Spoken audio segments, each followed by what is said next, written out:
Diabetics মানে হচ্ছে গিয়ে ইনসুলিন যে হরমোন, ঠিক আছে, ইনসুলিন তো একটা হরমোন গ্রোথ, যেটার কাজ হচ্ছে গিয়ে গ্রোথ করানো, মানে অ্যাপারেন্টলি ও গ্রোথ ম্যানেজমেন্টেও কাজ করে।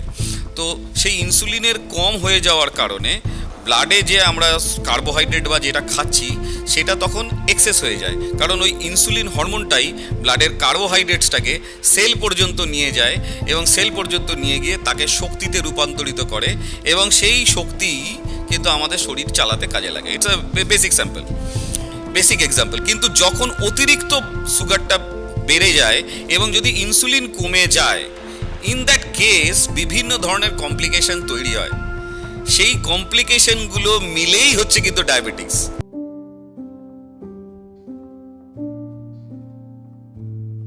নমস্কার, সিটিভিএন পডকাস্টে আপনাদের সকলকে স্বাগত। আজকে আমাদের আলোচনার বিষয় ডায়াবেটিস। আর এই বিষয়টি নিয়ে আমি ইন্ট্রোতে খুব বেশি বলতে চাই না, তার কারণ আমাদের সাথে আজকে যিনি রয়েছেন তিনি একজন এতটাই সমৃদ্ধ ব্যক্তি, তাকে পেয়ে আমরা সিটিভিএন অনেক বেশি সমৃদ্ধ।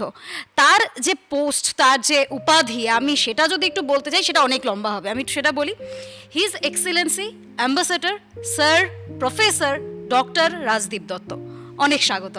নমস্কার। আমরা অনেক সমৃদ্ধ আপনাকে পেয়ে। ডায়াবেটিস নিয়ে আমি কিছুই বললাম না, আমি একদম সোজাসুজি চাইবো আপনি ডায়াবেটিস নিয়ে কিছু বলুন। দেখুন, বেসিক্যালি ডায়াবেটিসটা হচ্ছে গিয়ে শুধু ব্লাডে সুগার বাড়াটা কিন্তু ডায়াবেটিস নয়। মেন ব্যাপার হচ্ছে গিয়ে ডায়াবেটিস মানে হচ্ছে গিয়ে ইনসুলিন যে হরমোন, ঠিক আছে, ইনসুলিন তো একটা হরমোন গ্রোথ, যেটার কাজ হচ্ছে গিয়ে গ্রোথ করানো, মানে অ্যাপারেন্টলি ও গ্রোথ ম্যানেজমেন্টেও কাজ করে। তো সেই ইনসুলিনের কম হয়ে যাওয়ার কারণে ব্লাডে যে আমরা কার্বোহাইড্রেট বা যেটা খাচ্ছি সেটা তখন এক্সেস হয়ে যায়, কারণ ওই ইনসুলিন হরমোনটাই ব্লাডের কার্বোহাইড্রেটসটাকে সেল পর্যন্ত নিয়ে যায় এবং সেল পর্যন্ত নিয়ে গিয়ে তাকে শক্তিতে রূপান্তরিত করে এবং সেই শক্তি কিন্তু আমাদের শরীর চালাতে কাজে লাগে। It's basic example. কিন্তু যখন অতিরিক্ত সুগারটা বেড়ে যায় এবং যদি ইনসুলিন কমে যায়, ইন দ্যাট কেস বিভিন্ন ধরনের কমপ্লিকেশন তৈরি হয়। সেই কমপ্লিকেশনগুলো মিলেই হচ্ছে কিন্তু ডায়াবেটিস। কমপ্লিকেশন তৈরি হলো না অথচ কিন্তু সুগার বেড়ে গেল একদিন খেয়ে বা কিছুতে, that is not the sign of diabetes.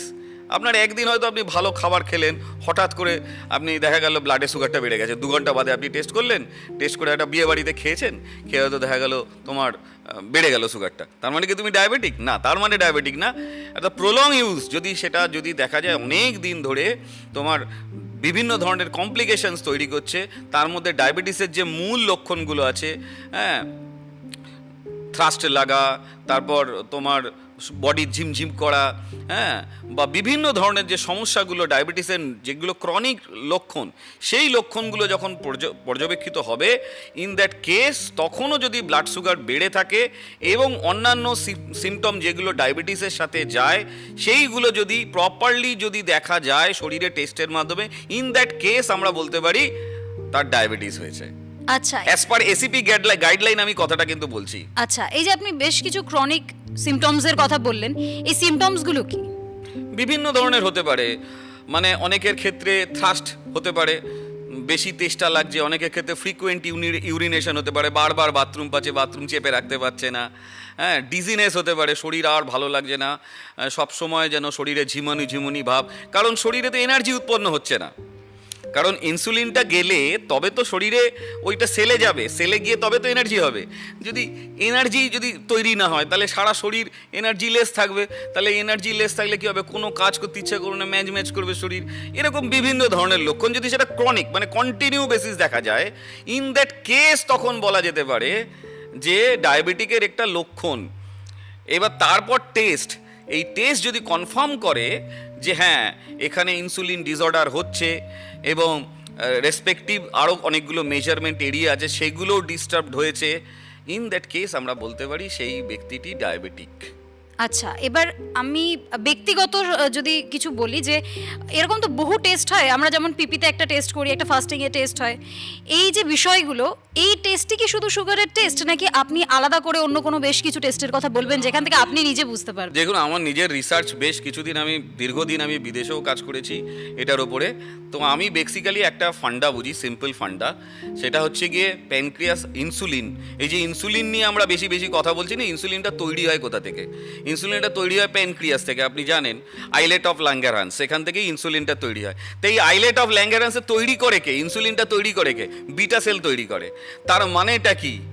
যদি ইনসুলিনের আমি যদি উৎসটা বুঝি, তাহলে আর যদি এর সলিউশন বুঝতে চাই, তাহলে আমাকে দুটো জিনিস বুঝতে হবে, যে হয় প্যানক্রিয়াসের বিটা সেল হয় কমে গেছে, যে কারণে ইনসুলিন কমে গেছে, আর নতুবা প্যানক্রিয়াসের থেকে যে ইনসুলিনটা বেরোচ্ছে সেটা যদি সঠিক বেরোয়, সেটা যদি পরিমাপ করা যায় কোনো টেস্টের মাধ্যমে, তাহলে বুঝতে হবে সেই ইনসুলিনটা শরীরের পার্টিকুলার সেলে ঢুকতে পারছে না, তাকে কেউ না কেউ বাধা দিচ্ছে। আচ্ছা, তাহলে সেই বাধাটা কোথায় পাচ্ছে সেটাও আমাকে দেখতে হবে। এই দুটো কারণ ছাড়া তো ইনসুলিন না যাওয়ার কোনো কারণই নেই, আচ্ছা, ঠিক না? হ্যাঁ। এবার সেটা বিভিন্ন কারণ হতে পারে। এই দুটোর জন্যই দুটো আলাদা টেস্ট আমি করিয়ে থাকি। সেটা একটা হচ্ছে গিয়ে সি পেপটাইড, একটা হচ্ছে গিয়ে হোমা আইআর, আর একটা টেস্ট করে সেটা ফাস্টিং সিরাম ইনসুলিন। এই তিনটে টেস্ট ইন জেনারেলি কেসে অনেকেই করেন না, হয়তো অনেকে জানেন, হয়তো করেন না, বা হয়তো অনেকে করেন না, কিন্তু আমি করাই। কারণ আমি ডিফারেন্ট রিসার্চের মাধ্যমে দেখেছি যে বিটা সেল যদি কম থাকে, তাহলে অটোমেটিক্যালি ডায়াবেটিসটা ধরা পড়বে যে ইনসুলিন কম যাচ্ছে। আর এবার বিটা সেল অনেক ক্ষেত্রে আশ্চর্যজনক ব্যাপার হচ্ছে গিয়ে, মানুষ যখন জন্মায় না তখন প্রায় 100% বিটা সেল নিয়ে জন্মায়, কিন্তু মানুষের এই ব্যাড ফুড হ্যাবিট না ধীরে ধীরে বিটা সেলকে কম করতে থাকে।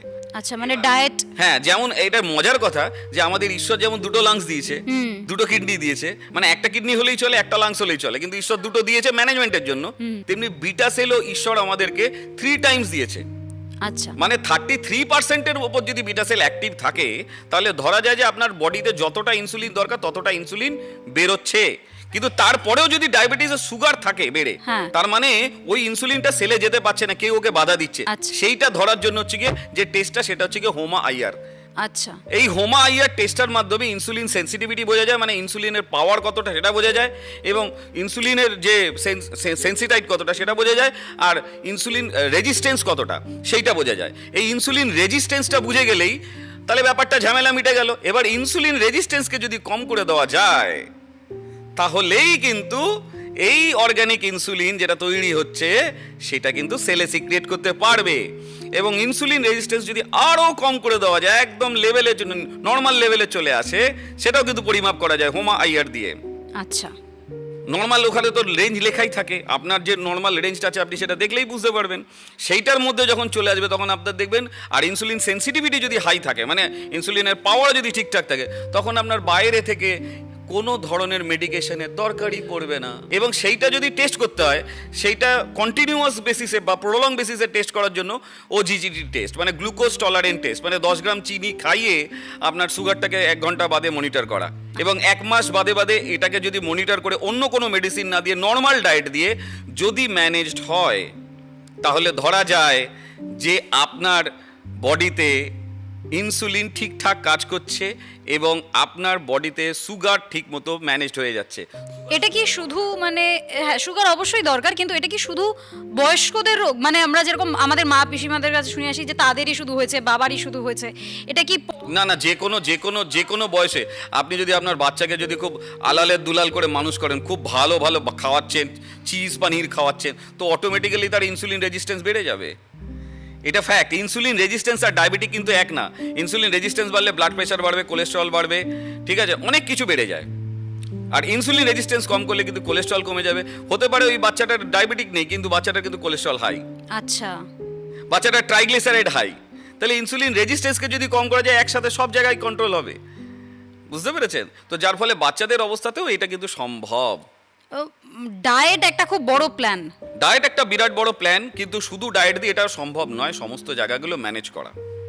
তার জন্য প্রপার রিসার্চ মেডিসিন লাগবে, যেগুলো আমি তৈরি করেছি দীর্ঘদিন ধরে আমার রিসার্চের মাধ্যমে, যেগুলো একদম থেরাপিউটিক এবং সাইড এফেক্ট লেস, এবং সেগুলো GLP tested, animal trial completed, human trial completed, মানে যে টেস্টগুলো সর্বজন বিদিত, মানে ওয়ার্ল্ড রেকগনাইজড, সেই ধরনের সাপ্লিমেন্ট খেলে, সেই ধরনের মেডিসিন খেলে আমার মনে হয় এই ধরনের ইনসুলিন রেজিস্ট্যান্স কিন্তু অনেকটাই কন্ট্রোলে চলে আসবে।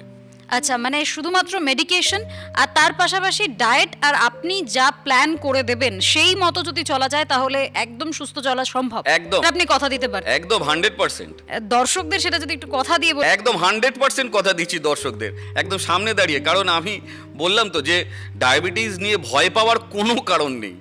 মানে অনেকে ভাবে ডায়াবেটিস হলেই সব মরে গেল, শেষ হয়ে গেল, এরকম কোনো কারণ নেই। সাইলেন্ট কিলার এই শব্দটা বলে বলে সবার তো মানে ভয় ধরিয়ে দেওয়া হয়। হ্যাঁ। কিন্তু ভয় না পেয়ে যদি তার সঙ্গে আমরা যদি প্রপার নলেজ নিয়ে যুদ্ধ করি, আমার মনে হয় কোনো সমস্যা হবে না এই ডায়াবেটিস নামক মহামারী রোধ করতে। এবং আমি মানে diabetes free, disease free India মিশনের one of the main campaigner বলতে পারেন।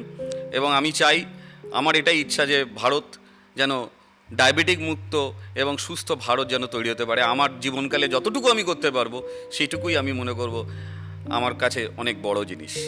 একদমই একদমই ভারত একদিন ডায়াবেটিস মুক্ত হোক, এটা আমরা সবাই চাই। আর আপনার মিশন সেটা যেন একদম 100% কমপ্লিট হয়, সেটাই চাইবো। আর দর্শকদের উদ্দেশ্যেও বলবো, স্যারের কাছে আসুন, আপনারা কথা বলুন, নিজেদেরকে সুস্থ রাখুন, যে মেডিকেশন তিনি দেবেন সেটা ফলো করুন, ডায়েট ফলো করুন। তবে নিজেকে সুস্থ রাখতে গেলে আসতেই হবে স্যারের কাছে একবার হলেও। সময় একদমই শেষ, আজকের জন্য ধন্যবাদ স্যার, আপনাকে ধন্যবাদ। ধন্যবাদ।